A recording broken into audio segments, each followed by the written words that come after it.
Meus amigos, hoje temos uma palavra toda especial que está no Salmo 63, versículo 7.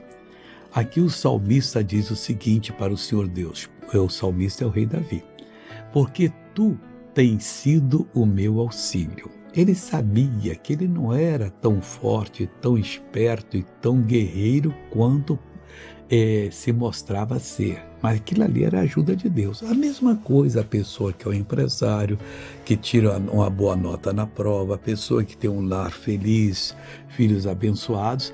Não, é por causa de mim, não, porque Deus abençoou você. Aí o salmista Davi disse assim: jubiloso cantarei, refugiado à sombra das tuas asas. No Salmo 91 ele fala que aquele que descansa à sombra do Onipotente diz do Senhor. Quer dizer, então você tem que ter na sua vida isso. O que Deus revela, aquilo ali você vai vestir, é a sombra que você vai se refugiar, tá bom? Vamos agora ver uma pessoa abençoada. Eu já volto. O que Deus fez para a senhora?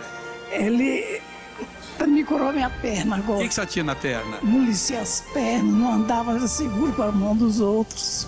A senhora veio aqui agarrando em alguém? Vinha seguro. Em quem que a senhora segurava? Minha filha, Faz de conta que eu sou seu filho. Imita para mim como é que era.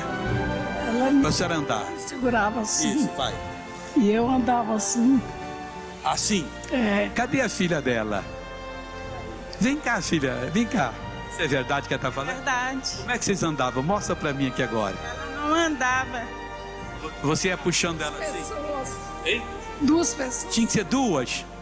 Então mostra para mim como é que é agora. Era assim, ó. Era. Agora solta aí. Só vai andar em nome de Jesus agora. Olha o passo dela, pessoal. Verdade isso? Verdade. Voltei para orar com você, meu Deus e meu Pai querido. Nós também queremos agora cantar, ó Deus, jubilosamente à sombra das tuas asas, refugiado nessa proteção, porque o Senhor tem sido nosso auxílio.